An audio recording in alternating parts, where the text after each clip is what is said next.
Bruce has been a chef for 40 years now. Recently, he has come out of retirement to start up a brand new kitchen in a private club. Chef Bruce would like to take the time to give aspiring chefs some old-school advice. Here are 25 things you won't learn in culinary school about choosing the food service career. Let's get started, shall we? Hey folks, welcome back to my channel. Bruce coming at you, or Chef Bruce in this case. Yes, I came out of retirement to start a brand new kitchen. It's for a private club here near my house, and they got a brand new kitchen last year, and they needed someone to run it. And they asked me in December, so I took the job in December, and I have been doing that part-time up until now. First, I'm not gonna lie. If you've watched my other videos, the camera's doing that thing again. If you watched my other videos, I was a career chef. It was 40 years last year that I've been cooking my entire life. I started when I was 16. I worked my way up basically from busboy all the way up to head chef, executive chef. I've been in hotels, casinos, catering services. I mean, you name it. If it's in the restaurant business, I've done it. Well, they offered me this job in December, and I like I said, I retired in 2023 from being a chef. I just, I was at a place for 8 years that just treated me like garbage, and I was sick of it. I didn't want to do it anymore. I still like to cook. I mean, I mentioned before that I cook down at the Legion sometimes, once in a while to fill in or just to make them a dinner, and I really enjoyed that. Well, that's where this guy met me. So he offered me the job to take over the kitchen at this other private club, and I reluctantly took it. I didn't really think, I didn't really know if I wanted to do it or not. But I took it, and I've been there, well, this is March now, so I've been there for 3 months, and I really enjoy it. I'm not micromanaged. I actually am in charge of the kitchen. They're letting me do what I'm really good at doing. So that's what this video is about tonight. It's about being a chef and how I almost gave up. But now, guess what? Chef Bruce is back, and I'm happy about it. So tonight we're going to talk about, I wrote down things that I want, if anybody chooses to watch this, I wrote down a list of things that they don't tell you in culinary school or in any restaurant when you start working when you're young. They don't tell you this stuff. So if you're considering a career in culinary arts, food service industry, here's some advice from an old school chef that you might want to consider. Now, I'm not talking you out of getting into food service.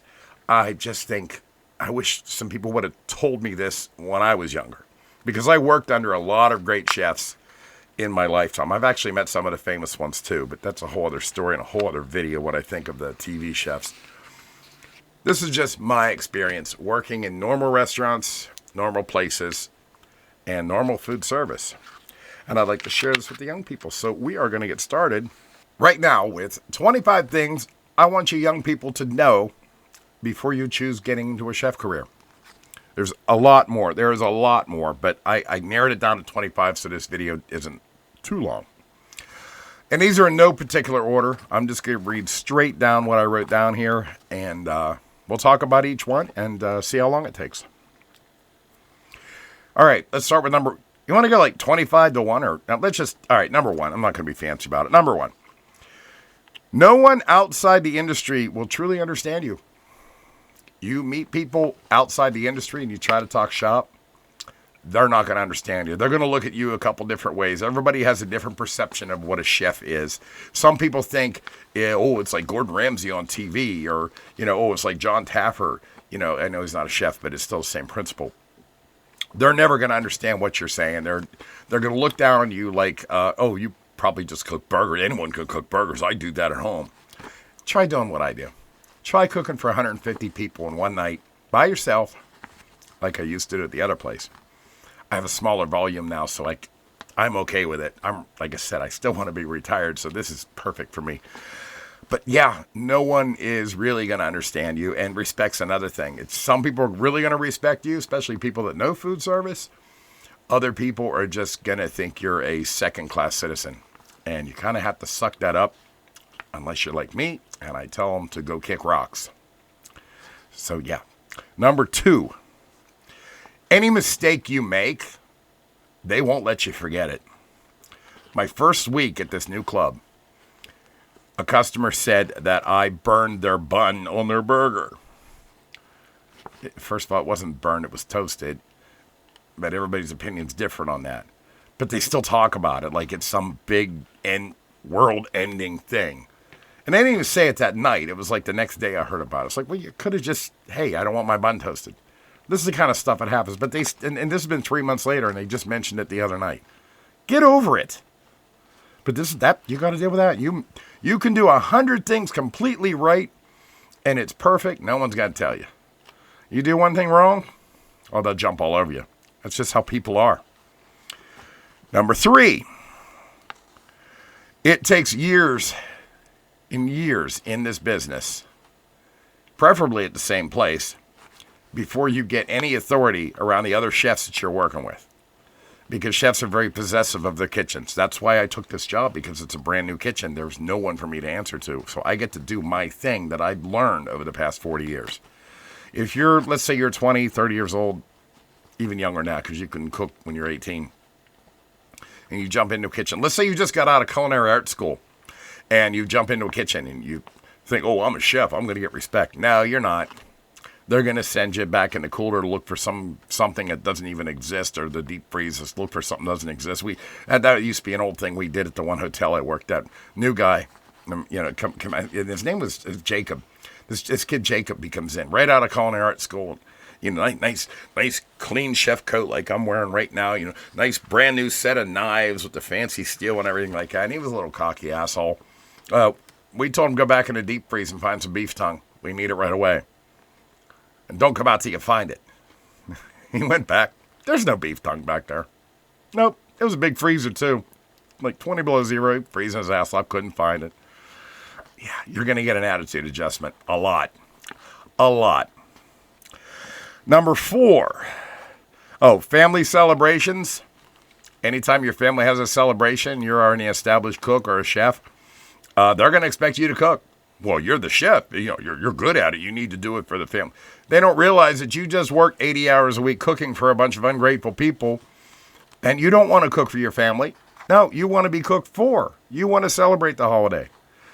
Get used to it, because it never changes, even to this day. And I personally love cooking for my family, but a lot of people don't. And I've talked to other chefs about it too. They get sick and tired of having to be dependent on to cook Thanksgiving dinner or Christmas dinner or, whatever y'all celebrate. So yeah, think about that one. I personally can live with it, though. I don't mind cooking for my family. Number 5. This is true, and this one hurt me too. Once you learn how to cook, your mom won't cook for you anymore. And when I got out of, not even when I got out of culinary arts school, because I was cooking long before I went to culinary arts school, I would come home, because I lived, out of state. I'd come home. My mom wouldn't cook dinner. She'd just be like, oh, there's some stuff in the refrigerator. Just grab what you want and make something. But my mom was always the kind of person that, like, if you're there, she's cooking for you. She's cooking for you. She wouldn't cook for me because she thought I was going to judge anything she made. And I just would be happy with, I mean, I'm the guy that when I'm not working, I'll eat chicken nuggets and French fries out of the air fryer. I don't care. It's no fun cooking for yourself. But yeah, your mom ain't going to cook for you anymore. That was a hard realization. And then my dad would ask me to cook all the time too, because my mom wasn't a really good cook. Number 6. You ain't going to become famous, dude. Don't have delusions of grandeur and think you're going to be the next Gordon Ramsay, who, by the way, I don't have much respect for. It's all TV. It's all bullshit. That's not the way being a chef is. It's not the way it is in restaurants. If Gordon Ramsay came into my kitchen, or I was working under Gordon Ramsay and he would scream at me that way, he would be missing a few teeth and I'd go to jail. For real. It's not like that. Yes, chefs are grumpy. Yes, we yell a lot, but not like that. Not like that. Most chefs never become famous, no matter how much talent you have. I mean, you might get a bunch of local competitions. I've got a lot of soup competitions under my belt, chili competitions, these kind of things. That's normal chef life too. But you don't become famous from it, dude. Just enjoy it. Enjoy the people that are enjoying your food. Number 7. Your weight is going to fluctuate all over the place. You're going to have fat days, skinny days. I lost 15 pounds just since just since December when I started this new job, because I have a tendency when I'm working, I forget to eat. And then at the end, I get all my cleanup done, I sit down. That's when I get hungry. And guess what? There's no food because I put it all away. And I ain't going to cook nothing for myself. So I go home and just grab some leftover that's in the refrigerator. Which ended up being good because now I got up off my fat ass. I'm moving around. I'm glad I lost 15 pounds, but I forget to eat all the time. Number 8, every conversation is about food. Let's say you're done working. You go sit at the bar and have your free drink you get at work. You're drinking your beer, talking to the guy next to you. Every conversation you're going to have there is going to be about food. You could go somewhere else and you're going to sit down and you're going to gravitate to talking about food. That's a good topic to talk about. I like to talk about food. I talk about food all the time. But you could literally be sitting in a funeral or a wedding or something like that, and once they find out you're a chef, they're going to start talking about food. You know what I really like? You know what we need to do? You know what you should do? You know what your people would like? Those kind of conversations. And that's okay. It does get annoying after a while, because I like to talk about Star Wars and nerd shit too. Number 9, and I'm very guilty of this. You're going to swear a lot, whether you want to or not. You're going to learn new words. You're going to make up your own words. You're going to swear like crazy. There'll be sometimes you're just going to get so angry, and just this spew of insults and profanities are going to come out of your mouth until you calm down. It is what it is. It is what it is. Number 10, you ain't going to have no social life, brother. If you have any friends, they ain't going to be around unless they're in the culinary arts and, you guys work together. That's a little bit different. Your friends aren't going to invite you out, because every time they invite you out, you're going to be, oh, I got to work. Because you're going to put in the hours. You're going to put in the hours if you're serious about this. It's nothing for a chef to work 60 to 80 hours in 1 week. That's normal. That's completely normal. And then, of course, you're too tired. If you actually do get a day off, I don't know about you guys, but me personally, I'd rather just stay home and relax. That was number 10. We are on to number 11. Let me take a quick break here. Well, happy St. Patrick's Day to you. Okay, number 11. Scars. You're going to have scars. I don't know if you can see this arm here. I don't know if it's showing up on camera or not. I've got a bunch of little white dots all up and down here. You know what these are? These are burns from working, whether I'm working with a broiler, a grill, fryer, saute pan, doesn't matter. Grease splashes up, and most people think, oh yeah, and they're going to run away, and they're going to go, oh my God, it hurts, I need a first aid kit. No, you don't have time for that. You just carry on. I actually seen a chef, it wasn't me, I saw a chef using a mandolin. He chopped the tip of his thumb off on a mandolin. We were busy as hell. That was in a hotel. We had a big wedding to do that day. We were busy as hell, and they were all individual ordered food. Big pain in the ass. He literally cut the tip of his thumb off. You know what he did? He went over, he wrapped it up in gauze, covered it in duct tape, and we continued. You just have to. It's just part of the lifestyle. The world doesn't stop because you got a little owie. I've had plenty of owies myself. Don't get me wrong. I just burned myself the other day. But also in time, you grow used to the pain. You just grow used to it. It's like, ow, oh, that hurts. Ouch. And then people look at you like you're crazy, people that aren't used to it. I mean, I burned all the hair off my arm before on a broiler. I burned my eyebrows off when I was younger, lighting a fryer, or, with the gas coming out. You're going to get injured, and you're going to wear them as scars, memories, and war wounds. Might as well be tattoos, because you can't get rid of the scars. Let's get the next page here for number 12. Number 12. You're not going to want to cook at home anymore. I mean, think about it. If you work on cars all day, you don't want to go home and work on your car. That's why mechanics have the worst cars ever, because they don't want to work on them, because they work all day fixing other people's cars. It goes the same with food. I love to cook.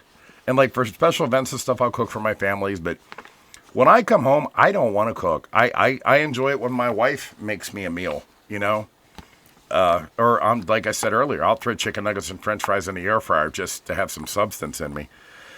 And then you start eating like potato chips, just anything you can just grab.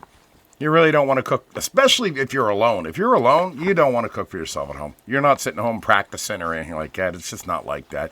You might do that at first, but believe me, it wears off. You're just not going to want to cook at home anymore. Number 13, sitting. You're not going to get to sit anymore. Sitting is just impossible. You're in a busy restaurant during dinner hour. You're running your ass off. Your legs hurt. Your feet hurt. You can't even get a 5-minute break. In fact, like most chefs that I know that smoke, which is almost all of them, almost, not all of them, but mostly all of them smoke. And it's called a chef smoke. I don't have one sitting here, but I'd show you. Maybe I shouldn't do it on camera, but I'll tell you what I do. I smoke. If you've seen in my other videos, I've actually smoked on camera before. I don't care. I can take a regular size King cigarette and smoke it in 30 seconds. It's called chef smoke. I'm going to go chef smoke this right quick. And I'll step out wherever just to get my mind back. Boom, boom, back in. It's part of life. You're not going to get to go and if you don't smoke, see this, I think this might be why a lot of chefs do smoke, because if they just go and sit for a few minutes, you get screamed at. We don't even really get lunch breaks or anything like that. If you're working an 8-hour shift, most places, if you work, let's say you're working at Walmart or something like that, which I have worked at Walmart. I'm not putting Walmart down. Okay, I hate Walmart. And you get a half-hour break or an hour break or whatever. At least you can go sit down, chill, get something to eat. Not in the chef world. If there's customers, you're working. Number 14. The hell was that? Your patience with stupid people. I hate saying stupid people, but that's the only way I can explain it. It goes right out the window. If you're working with somebody and they can't do their job, or they're terrible at cooking and they're basically just in your way, they're incompetent. Incompetent people press on you so bad. And when you're a chef, especially if you're a higher up chef, like a head chef, sous chef, or even an executive chef, and you just see somebody doing something so stupid, you snap on them. Snap on them right away. This is why I said earlier, like, it's not like Gordon Ramsay, but there is a lot of yelling in the kitchen. You see somebody playing around and we're busy? No. A real chef takes that completely seriously. No, quit screwing around. Let's get this done. I caught somebody a few years ago playing Fruit Ninja in real life with a chef's knife. The dishwasher was throwing him oranges and shit, and he was slicing them in midair. No, we don't have time for that. Not to mention you're wasting product. But you become more sensitive to it, and you flip out easier. I don't know why. It is what it is. Number 15. Kind of ties into it. You're going to have a short fuse. Kitchen stress does make you explode once in a while. You're going to get messed up stuff happen. You're going to start swearing, and you're going to lose it. You're going to lose it. And then, we say, go cry in a walk-in. We mean that.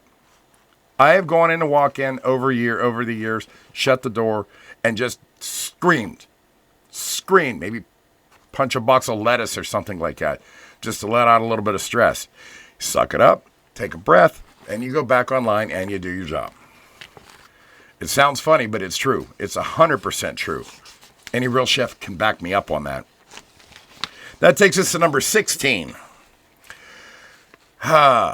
You young people aren't going to understand this too much. I understand it now at 56 years old. If you don't have the right shoes, your feet eventually are going to hurt all the time. Your feet, your knees, and your back during a shift. I can't stress enough. Start out with the right shoes. Just because you're wearing shoes now that don't hurt, like those stupid Crocs. Oh, my feet don't hurt. Yeah, you're 22 years old. I actually had this conversation with someone the other day. Yeah, you're 22 years old. Your feet don't hurt now. Wait till you're 56. Get better shoes. Take care of your feet. Take care of your feet. And lose weight when you need to, too. That's kind of ties in with that. But yeah, because by the time you're 56, you cannot run around like a 20-year-old anymore. But if you take care of your feet will be better. Good shoes. Good shoes. Number 17. This is one of my favorites. You're going to become an addict. Yes, you are. Addictions. You're going to get some kind of addiction. You're going to get addicted to coffee, cigarettes, alcohol, energy drinks. I mean, just pick one. Most people pick the smoking part of it, and then we get drunk afterwards. But the smoking is honestly just an excuse to take a break. Oh, I smoke, I got to go get a cigarette. Everybody understands that. Most chefs understand that because most of us smoke. But yeah, you're going to get addicted to something. So pick one, Buttercup. See what happens next. Number 18. If you watch other people cook, especially at home, or if you go visit someone, you watch them cooking in the kitchen, it's going to give you a migraine. It's going to give you a migraine, especially when you have your own ways developed of how you like things done and how you know how it's, I don't want to say it's supposed to be done, but you have your ideas of how it's supposed to be done, because I've said this before, there's a million different ways to make any dish. You know, everybody's a little bit different, and that's the joy of cooking right there, is because it's an art form. I can do it my way, you can do it your way, and that's cool. But like my wife, I'll use her as an example. She'll probably get mad at me when she sees this, but I don't have my knife down here. My wife will take a knife. Let's pretend this is a knife. Yeah, we'll keep it kid friendly. Let's pretend this is a knife. My wife will hold it like this, I'm a stickler about knife skills. I keep telling her, honey, hold it like this. Hold it like this. And then I caught her doing stuff like doing this with a knife. I'm like, oh my God, you're going to kill me. You're going to kill me. Best thing to do if you're in that situation is just whoever's in the kitchen, if it's your wife, husband, whatever, just let them do what they do and wait for the final product. Because if you watch it, you're going to get a migraine. Number 19. Praise. If you think you're going to get a pat on the back every 5 seconds for making a tomato look like a rose or just cooking something good and somebody liked it, you're not. You're not. You're going to get yelled at more than you get the good feelings. In fact, the only praise you can get out of this kind of a career is if you're not getting yelled at, then you're doing okay. So just try to stay under the radar. If you want to shine, that's good too. But remember, back to the praise thing, you're not going to get praise for it. You just have to know. You got to be confident. Yeah, you got to be confident. Like, you have to know you're doing a good job. If you know you're doing a good job, that should be enough. Because you're not going to get everybody saying, oh my God, you're so amazing. It doesn't happen. Once in a while, you get some drunk chick going to tell you that, but they just want extra cheese on their nachos or something. Who knows? Okay, let's take a break and do the number 20. Well, happy St. Patrick's Day to you. Okay, got my break. On to number 20. Number 20, your job will always come first. Always. If you want to take this seriously and become a real chef, you will not have holidays, birthdays, any time off. Relationships, it'll kill. It's a relationship killer. It really is. Especially if you're in a relationship with someone in the same business. Because you'll never see each other. Schedules never match up. If you're doing it full time, it just doesn't work. I got a divorce to prove that.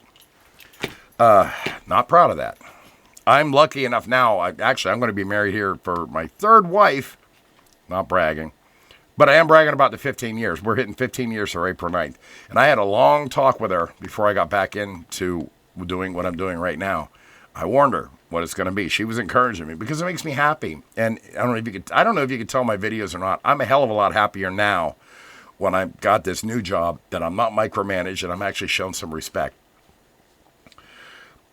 But it's already trying a little on our relationship. I don't get to see her as often. And I like my wife. I mean, she's cool. So yeah, you're not going to ever get holidays and stuff off unless your restaurant is completely closed. And even then, it goes back to the thing where your family is going to expect you to cook for them. So you don't really get the day off. You just don't get paid for it. So just something to think about on that one. Number 21, hangovers. There's no sympathy for hangovers. There's no crying in baseball. There's no crying in chivalry. That's another thing. And I'm guilty of it too. I'm German-Irish right down the middle, so I drink. In fact, as soon as I finish this video, it's the night before St. Patrick's Day weekend. I am going to go get buzzed. And I have to work tomorrow. And I will have a hangover tomorrow. Guess what? You don't even cry about it. You suck it up, Buttercup, and you push through. That's the way it has to be. That's a Gen X thing coming out in my mind right now.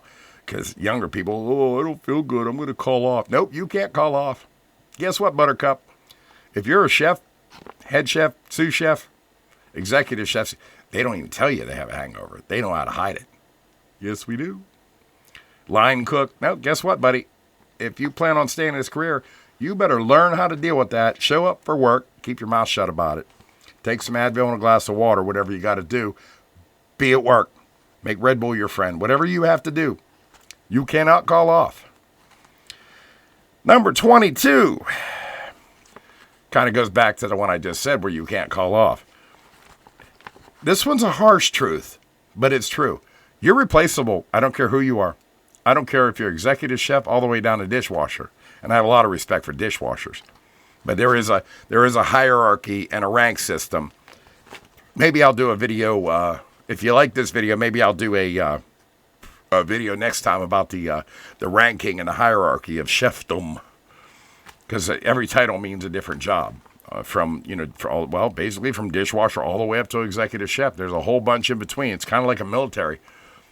Corporal, sergeant, captain, all that stuff. Of course, it's not the military. No disrespect to the military at all. That's not why I meant it. But yeah, you're replaceable. You mess up too bad, you screw around too much, bye. Next thing you know, you're dishwashing at McDonald's. They even have dishwashers there? I don't know. I never had to work at McDonald's. I would if I had to. I'm not that proud, but I never had to. Number 23. You know what, though? This is actually a good one, but it's something you need to know about. You're going to make friends with the people you work with, and you're going to meet people that are completely different than you, but you're going to be cool with it. I remember, real quick story. I worked at a place called Old Country Buffet, and I was a corporate trainer. And it was a corporate place, and I hate corporate, but that's a whole other video too. I worked with this guy, and we just butted heads all the time. We butted heads all the time. His name was Zach. We just butted head all the time. He was so competitive and everything, and I'm competitive. So we didn't get along at all. Well, it got to so bad one day that I just said, you know what? Fire truck you, let's go outside. I went outside. We beat the snot out of each other in the back alley behind Old Country Buffet. We beat the snot out of each other. We beat it, and nobody would give up because I'm stubborn, so was he. We beat the snot out of each other until we got tired and we're both sitting there. And we couldn't remember what we were fighting about. I'm like, are you done? He's like, yeah, I'm done. And we talked it out, and to this day, he's one of my best friends. Yeah, so you never know who you're going to meet or who you're going to end up being friends with. So be open-minded about that. I've met some very interesting people in the culinary arts industry. So, that's not a bad thing. It's just something to think about. You're going to meet all different kinds of people. Brings us to number 25. Yeah, actually, I didn't realize this till I was editing, and I'm pretty much half kicked in the ass right now. Number 24 is next, and 24 was fast food. You're going to work all day long cooking amazing food for other people, but then you're going to just settle for, I don't know, whatever's open when you go home, like Taco Bell or some convenience store food, just because you're hungry and you forgot to eat while you were working. And yes, I wasn't kidding about the Irish car bombs. It's St. Patrick's Day, and I'm stuck here at home, so what do you think I'm doing? Of course I'm drinking. All right, let's move on to number 25 now. Sorry. Okay, number 25, my last thing I have to teach you in this video. Stress. Food service industry is the number one stressful career you could choose in the United States. It will take its toll on your health, your mentality, everything. It'll take physical tolls on you too. I mean, like I said about the feet and the legs and stuff, make sure you have good shoes. I went gray in my 30s. I started losing my hair in my 30s. This is hair treatment that's kind of working. I think I did a video about that too. Yeah, I had a heart attack at 38 years old. All from stress because of cooking. You have to learn, you're going to have to teach yourself and learn how to manage your stress. And smoking, drinking, drugs are not a way to deal with it. Oh, I can't say the D word on YouTube. Well, I just did. Let them get over it. You have to learn how to manage your own stress. Whether you got to go to anger management, whether you got to go to therapy, whether you got to find an outlet for when you're not working. But don't let the stress get to you. You got to remember, it doesn't matter. You might make a mistake at work and get fired. Sounds stressful. You'll get through it. As long as you're a hard worker, you find another job. Or maybe that's not the place for you. Because it's one of the hardest things about the food service industry is finding a place that you yourself fit in. I fit into a lot of places like a puzzle piece, no problem. The hotels and stuff I've done in the past, no problem. I'm part of the machinery. I worked for 8 years at my last chef job. I never fit in. That was my mistake. I didn't try. I'm not going to try to fit in. I'm me. I'm either going to fit in or I'm not going to fit in. I was cordial. I got along. But I kept getting screwed over for 8 years. I let them dangle that carrot in front of me, and me being in charge of the whole kitchen would never happen. It was never going to happen. That stressed me out. It took me to a place that I didn't want to be. It made me a person I didn't want to be. But taking that year off when I retired in 2023 let me get my head back together. I did something I really enjoyed that year. I was working in my shop, Jenner Custom Toys, which is getting ready to close down, by the way. And I realized that I'm better than all that. I wanted to find a place that makes me happy. And so far, where I'm at right now, being in charge of this brand new kitchen, able to do what I'm really good at, like really good at it, makes me happy. And I feel a lot less stressed. I feel a lot more calm. My wife actually likes me right now. And I'm not a pain in the ass to all my friends. I'm not sitting around bitching all the time. This list I just gave you isn't really a bitch list. It's just, I just want you guys to be aware of it. Stuff to think about if you want to get into the type of career that I chose. I do love to cook, and I have had jobs that I have loved. I have jobs that I've hated. If you hate your job, move on. Don't let people disrespect you. Don't let your bosses disrespect you. Make yourself happy. And if you make yourself happy, it's not really that much work. If you enjoy where you're at and you enjoy what you're doing, it makes it so much better rather than just hating going into work every day, because I've had jobs like that too. So, anyway, I hope this list of 25 things I just wanted you to know about culinary arts career, I hope you got something from it. If you're still around, that's great, man. Like and subscribe. Share this video with someone else that might be interested. Maybe someone needs to hear it. Leave a comment. All that happy stuff. And I'll catch you next time. Who knows where my videos are going to go next. Bye. We hope you enjoyed this video. Chef Bruce isn't trying to discourage you from becoming a chef. He's just trying to teach some things that younger cooks and chefs don't realize what comes along with this career choice. Like and share this video, please. Until next time, I'm Izzy, and good night. It's just Bruce, he don't bite. Hello.